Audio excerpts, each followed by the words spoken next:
Pinterest is one of the best ways to get organic traffic to your website quickly. Unlike Google, Pinterest actually really favours new websites, new pins and new accounts. So if you want to get traffic quickly to your website, organic traffic, because Pinterest after all is a search engine, you can do it by building some amazing boards and creating some amazing pins that will attract viewers and therefore get clicks through to your website. So stay with me and I'm going to show you my 9 favourite Pinterest tips and hacks to get you some organic traffic quickly to your website.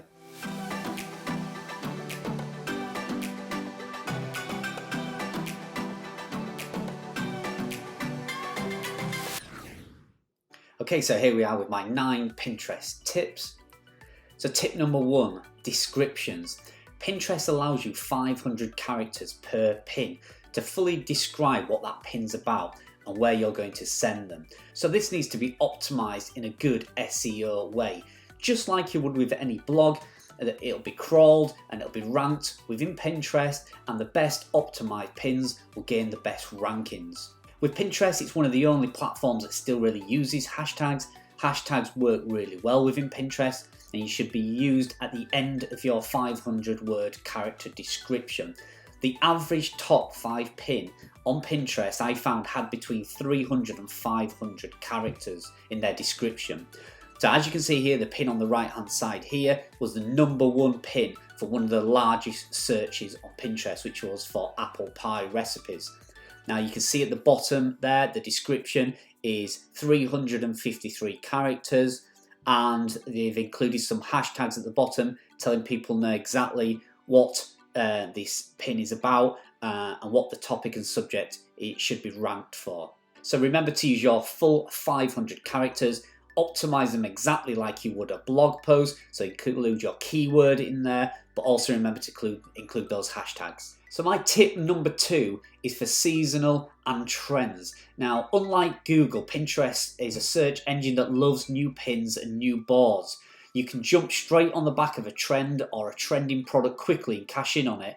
Unlike Google, which will take sometimes weeks or even months to rank a certain article, if you're trying to cash in on a trend, often you've missed out by the time this article ranks. Unlike Google, and with Pinterest, you can actually rank a new pin for the highest search very, very quickly with a nice pin that's clearly optimized with good SEO tactics for that topic. So how do you know what these trending topics are? Well, Pinterest tells you. There's actually a very underused program within Pinterest that hardly anybody knows about and hardly anybody uses, and it's called Trends at Pinterest. And basically it's all their trending pins, their hot topics are all listed within this section. Now as you can see on the right hand side, it's trends.pinterest.com, and then what you do is you enter your country. So if you're only interested in pins that are performing well in the USA, then you can narrow the search down. And as you can see on the right hand side, I took a quick look, and working from home is currently one of the biggest trending topics, which is not surprising. We're in the middle of a pandemic, and it's definitely a topic a lot of people are looking for. So as you can see, some of the topics here, working from home tips, working from the home in the UK, are all topics you could quickly jump on, create a load of pins around and get some traffic over to a particular article you might have around that subject or around that topic. So my tip number 3 is called the 80-20 rule. Now, when you first start up a new board, you won't have enough pins to fill those boards.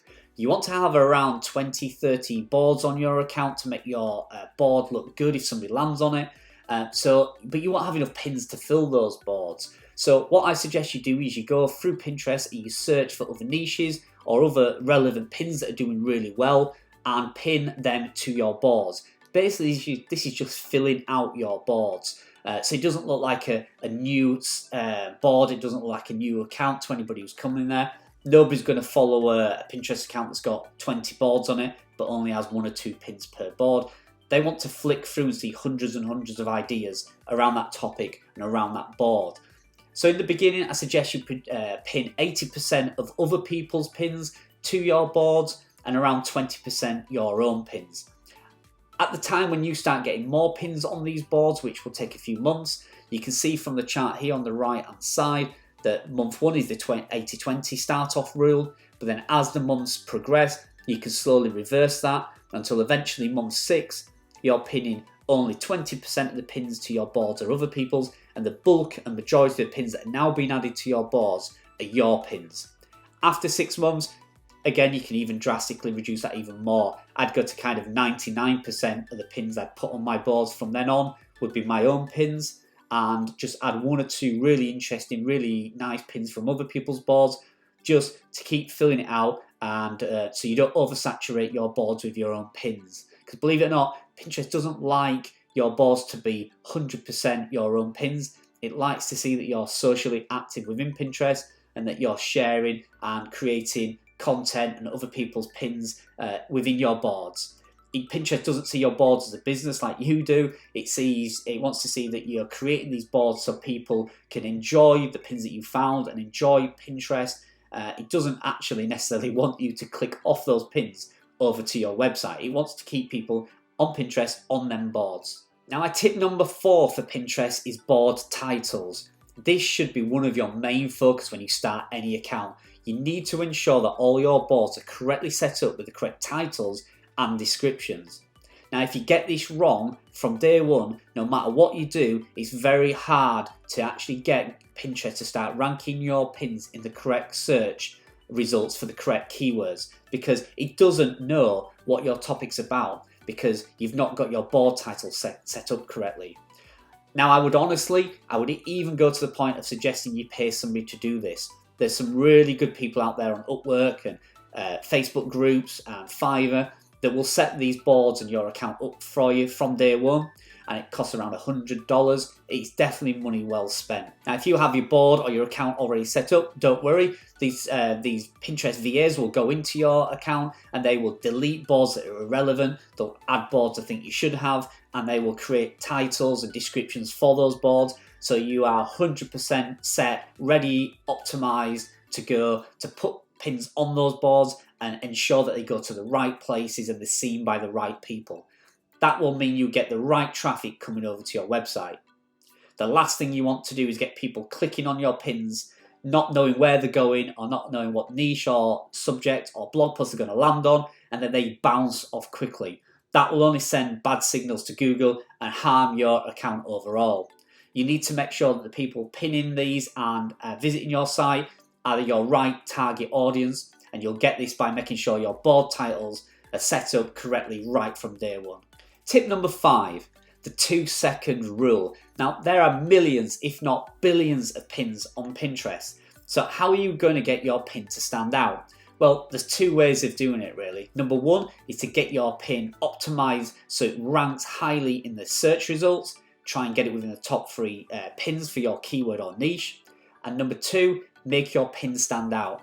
If you have a pin that looks clean and simple, it will stand out even if it's not within the top search results. That means when people are flicking through like they do on their phone, you get 2 seconds to catch their eye. The golden rule is keep it simple.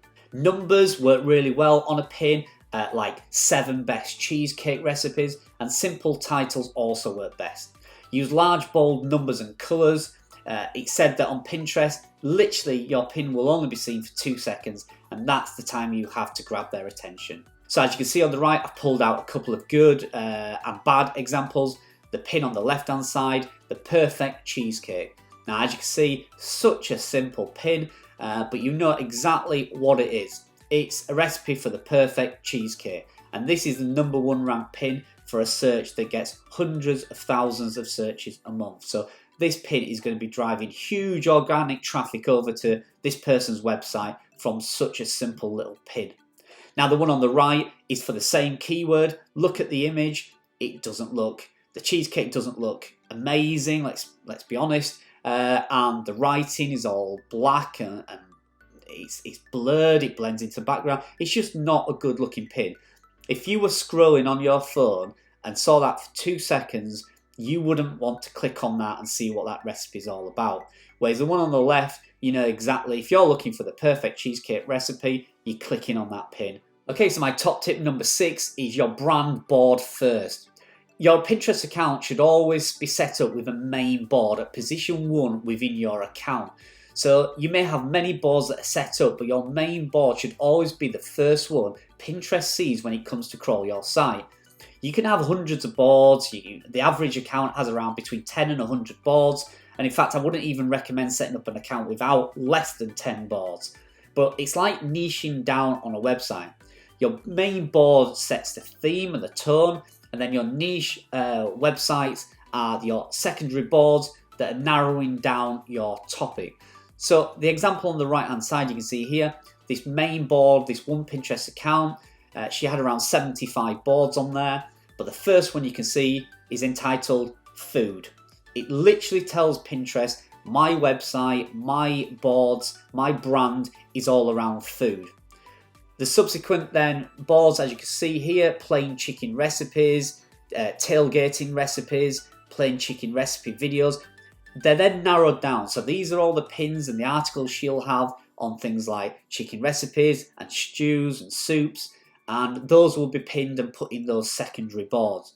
But her main board is what Pinterest will see when it comes to crawl her site, and it will instantly know this is all about food and I need to rank her pins within the food niche, food keyword categories. Top tip number 7, Tailwind. So I use Tailwind to schedule out my pins each day. Once a month I'll go and crawl my website and take off all the images and all the pins that I think will look good within my Pinterest boards and what I think people will like to click, share and take a look at. Tailwind basically is a scheduling piece of software where you can go in, put all your pins all in one place and then create a rolling schedule. It'll even go further, it'll tell you which pins should be placed in which boards, on what time of day and how often. It's such a smart scheduling piece of software that you can spend 1 hour a month and then relax in the knowledge knowing that all your pins will be scheduled out and shared between your boards and other people's boards automatically with no fuss or effort needed. I have a VA that does mine for me and it takes around an hour once a month to go in and add some new pins. She will also reshare the current and the pins that are doing well already, but she'll just keep topping that list up with new pins. I have around 500, 600 pins within one schedule, and those 500-600 pins go out each month to various boards and obviously repin to my own board. Now to find these pins and to easily schedule them, she uses the Tailwind Chrome extension. If you see the picture on the bottom right hand corner with the guinea pig, you can see in the bottom corner there's a little box that says schedule. So as she crawls through my website and also other people's websites, this box will then appear over the image. If she just simply clicks this box, it will automatically be added to my Tailwind account, and then she can schedule out those pins to be pinned on other people's boards and our own board, once she's added a nice SEO title to them. So using this Chrome extension from Tailwind, she can go over my website, spend about half an hour, pick off all the new pins and all the new images that I've added from my new articles over the past month, and then she'll spend half an hour on other people's websites and she'll go around and she'll take some pins and images from their websites as well. Now this is totally fine, it's totally legal, you won't get any duplicate content penalties or anything like that. It's exactly what Pinterest is all about. If somebody adds an image or pin to their blog or website, they encourage you to share that, because at the end of the day, when those images go on Pinterest and anybody clicks them, they're coming back to that original point of source where it was found. So if I take a pin off somebody else's website and somebody clicks on it, they're going back to that website. Hence the reason that website owner does not bother or is not worried that we take their pins and put them on all our boards. So my top tip number 8 is use a sharing plugin. Now this is a light and simple plugin that we use, and it makes it so easy that anybody can come to your website, as mentioned in the previous slide, and take your pins from your site and add them directly to their board. As you can see from the image here, there's a little red square, and that's the plugin working on that image. As you hover over any image, this red box will appear. You can simply then press that red box and it will send that image or that pin straight over to your Pinterest account. Each pin that's saved will be linked directly back to the website of source where it was taken from. So if you do that from your website and anybody clicks on your image, they're coming back to your site. And the same with other people's websites. So if somebody else has got this plugin active on their website, it means they actively want you to share that image. They are giving you permission to get that image and pin it to your board on Pinterest. Because at the end of the day then, when somebody clicks that image, they're coming back to that original source, i.e. their website, and she'll benefit from the traffic. The plugin we use is called Pin It. As you can see on the right hand side, it's got 80,000 active installations with a good star rating. It's been updated a couple of months ago. It's very light, it doesn't slow your website speed down at all, and it's free and simple to set up and available for all WordPress websites. And my final tip is tip number 9 for Pinterest: multiple pins. So whenever you publish a new blog on your WordPress site, I would always recommend adding 1 pin per post. However, Pinterest will allow you to add as many pins as you want for that same topic. So a different pin, a different style, but all based around that same topic and that same blog that you've published. Then you've got several chances to rank 1 pin for that article. Ideally, you'll get 3 or 4 pins that will rank for that same article within the top searches on Pinterest for that keyword. Now, as an example, you can see here, I've got healthy snacks for kids as a fictitious keyword that I was searching for. And as you can see, pin number 1 is a bright, nice looking pin. This may be the 1 pin that I have embedded within my blog post. But the pins next to it, as you can see, all around the same topic, healthy snacks for kids, but different styles of pins. So one of these pins may actually rank really well. I would suggest creating around 10 pins per post. Now, if you use the right software to do that, or the right process of creating pins, which I'll go on to in a future video, it's quick and easy to make 10 pins. Honestly, it wouldn't take me more than half an hour to create 10 good looking pins for that 1 blog post. So remember, you've then got 10 different styles that's got the chance of catching somebody's eye and performing really well around that 1 topic. Ideally, you get 4 or 5 pins that perform really well and you nail the top 5 searches for all your pins within that topic. That would be amazing. But at least with having several different pins, all targeting traffic to that 1 same blog post, gives you more of a chance of getting that search rankings within Pinterest. So there you go, that's my 9 tips and hacks for getting some organic traffic from Pinterest to your website quickly. Hope you found that helpful. It's part of a little mini series I've been doing around Pinterest. If you want to see some more, have a look at my playlist. There's plenty of videos in there for you to take a look at. And if you like this video, please give it a like and a thumbs up. Do you use Pinterest? Do you like it? How are you going to use it in 2020? Is it going to help? I'll be part of your process for getting organic traffic over to your website. If it is, let me know how you're going to do it. Thanks a lot again for joining me, guys, and I'll see you in the next video.